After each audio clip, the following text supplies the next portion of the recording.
อ่ะมื้อนี้เป็นมาลองเล่นเกม PUBG เนาะบ่เคยเล่นมาก่อนเขาเกมมา มันมีส่งเสือแต่ว่าตอนนี้เสียเงินซื้อก็เลยใส่ตัวกระสือมามันนี่ตลกกดแกงแอปเปิ้ลแกงตอนนี้กำลังขาเขาเกมนี่เนาะดูเลยบินมาเดี๋ยวกดแทนทีก่อนเหลือก่อนมาสิลงใส่สิลงแถวฟาร์มดีกว่าก็สิบ่มีไปปลายแถวนะถ้าตอนนี้เวลาฟาร์มถ้าเงินไปจากสิหอน่าจะกดโดดจอไปเลย เกมนี้มีคนเล่นถ้าเล่นแบบโซโล่เนาะสิมีคนเล่น100 คน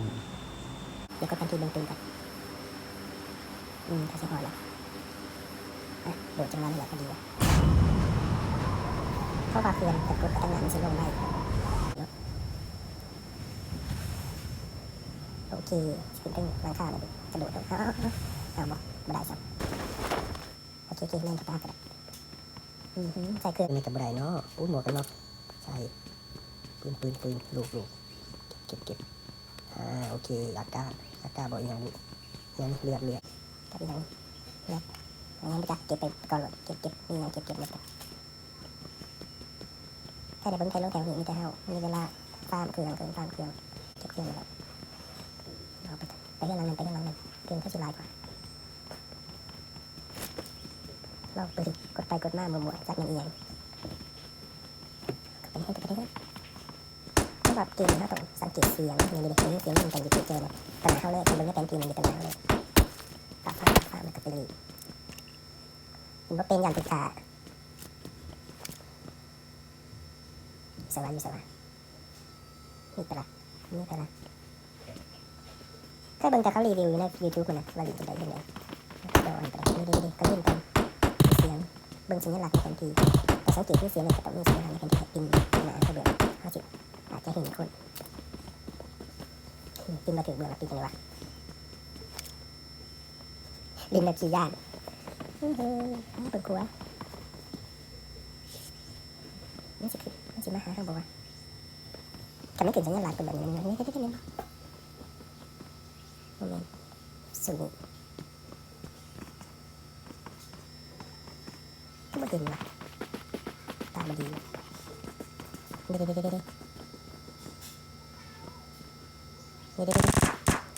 ชี้มัน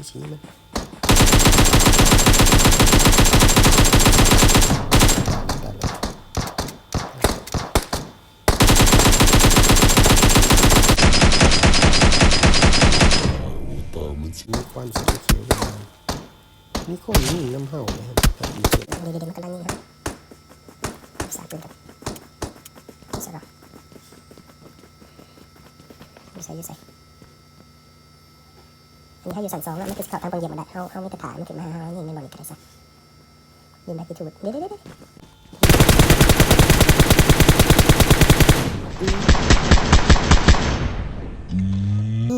ตายเลยหนีคิวเดียวเด้อทำไมกี่คิวได้จะเพื่อนจักเป็นลูกปืนมันใส่กับปืนเขาบอกเก็บไปเลยนะนี่ให้เก็บไปเลยเบิ่งกันเบิ่งหลักแล้วเล่นปืนคนเล่นกันไม่ได้ที่คนยิงมาจากข้างหลังเจ็บกันดียิ้มเลย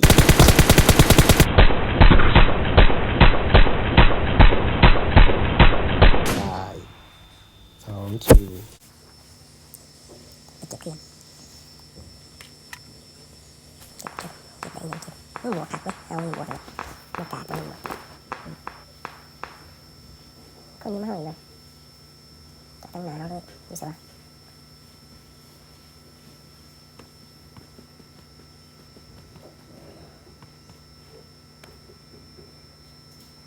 มันเป็นแดงๆอย่างนั้นวะกำลังต่อสู้กันออกมาแดงเดี๋ยวเท่านี้สบายเดี๋ยวเห็นแล้ว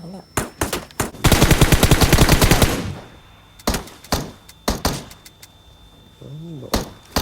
ปืนเบิดเปลี่ยนปืนกัน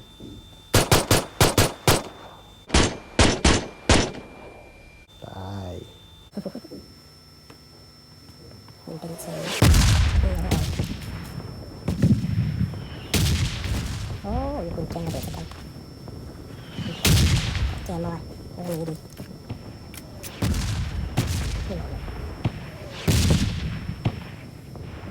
หามุมกัน โอเค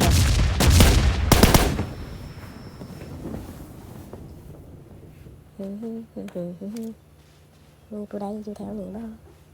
น่าเห็นคนนี้ฉันดีเอาไปเช็คคนนี้คืออะไรบ้าง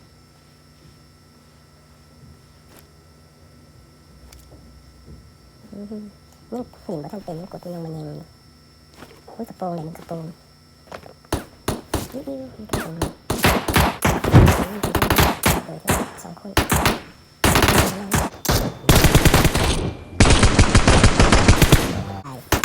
ทำอีกคนนึงเดี๋ยวจะ ตาย เรียบร้อยปิ่นใน iPad มันได้เปรียบบอลจอมันใหญ่มันเห็นแจ้งดีมันเด็กใน iPhone หรือว่าโทรศัพท์มันเป็นแบบจอน้อยที่สุดลำบากเป็นดีเลยเดี๋ยวเขาจะกลับไปในห้องน้ำเลยนะแต่นี้ก็จะเบิดคนเลยกลับไปในห้องนี่เลยกดหมอบโอเคอันนี้ระเบิดมีสกอร์มีปอกเก็บเสียงปืนเสียยืดปากใส่โอเคอย่างลูกเอามาถูกปืนเลยครับฟานไปถึงไปสั่ง2ตอนนี้สั่ง2คนนี้เดินไปเขาเลยบอกเล่นจะไปเที่ยวตึกเหมือนกันโอ้ยไปคนมาปืน ปืนปืน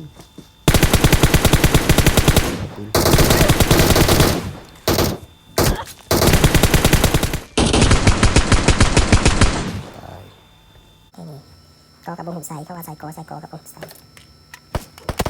โอ้ยนี่คนนี้ใครวะอยู่ทางไหนครับข้างหลังโอ้ยเห็นไหมแบบนี้มากับปลีเดี๋ยวมาแล้ว ตายบ่ตายไปเห็นรถแรงเลยญี่ปุ่นเดี๋ยวไปเก็บเครื่องกันมันทำไม่มีเอียงครับเดี๋ยวจะไปเอารถมันคิว7ไปละโอ้ยสุดเอียงวะแจมเอาโอ้สุดเอียงวะนี่แจมซ้ายไม่ปุ่นมีลองโดอีกเอามาบนไม้กับเล่นกลางๆก็อันนี้ถอยมีแต่ลำแบบเลยดูที่คืออะไรอยู่สลับคนนี้โอเคทานมีเงินเลยเก็บกระป๋องที่เราฝากมีเงินวะจะเอฟซีแบบจับปืนกันเป็นโอเคเงินกระถาแต่ไม่คนมาแถวนี้เราอยู่ขอบของวงกันอยู่ขอบของวงแล้วคนมีวงมันอยู่ก็กลับมาก็เลยเลย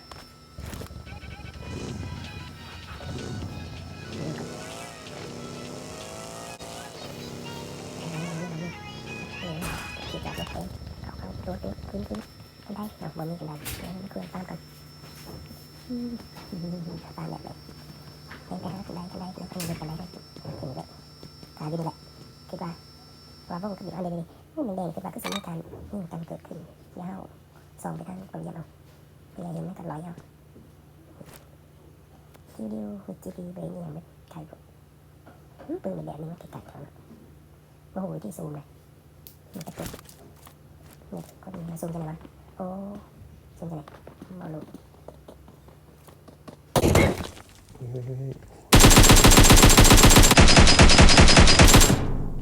มาตอนไหนวะตกใจแบบแค่นี้มันบ่มีเงินมีอันตรายเข้าไปได้ไม่ดีเลยปลอดภัยดีแต่ว่าทั้งนอกเป็นสมรภูมิกำลังสูง6 ปีแต่ห้องนี่ก็ยังไม่เห็นกำลังสิบีก็มาแล้วเท่ากับอะไรอยู่ในมุมดีไหมต้องเงียบไปอีกแล้วนึง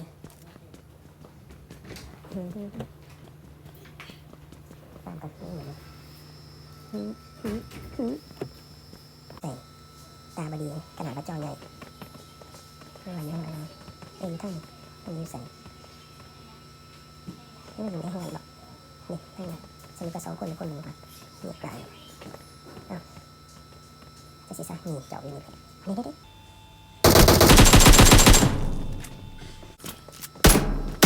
ซะไม่ผมก็ไปซะเจาะอยู่ไซสิทักเจาะอยู่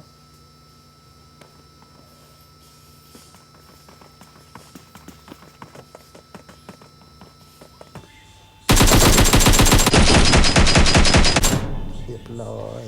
บอกเมื่อกี้นี้เขาบอกคอยถือแมนบอกกูได้สั่งสีสว่างเอาไปเลยบอก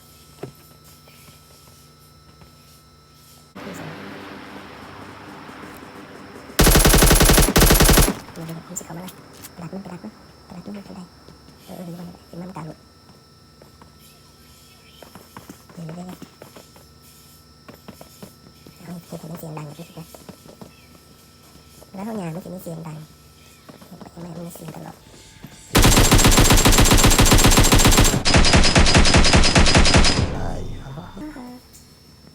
ได้ เดินไปปะทางเพื่อนเขามากินลูกปืนยิงกับเต่าทำไมมันจะเลี้ยงดอกใช่ปะยิงสู้ยิงกันบอกลงมันจริงยิงกลับมาแบบยิงกัน2นี่การยืนก็ยิงกับมันเหยียบมาจะได้มันจะเกิดมันหรือเปล่าเอาขันได้เกิดมันยิงตาเลยแหละลีขึ้นมาตัวนี้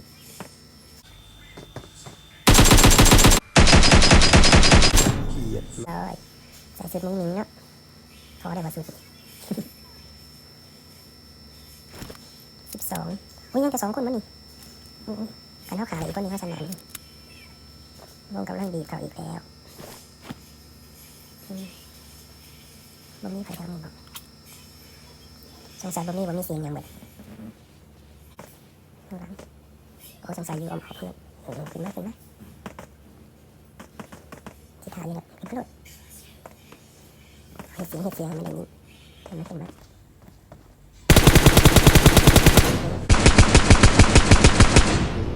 เรียบร้อย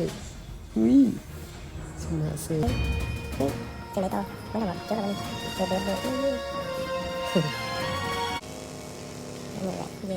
อย่างนี้คนเหล็กตะลุยคลาสสิกเช็ดบ๊ายบาย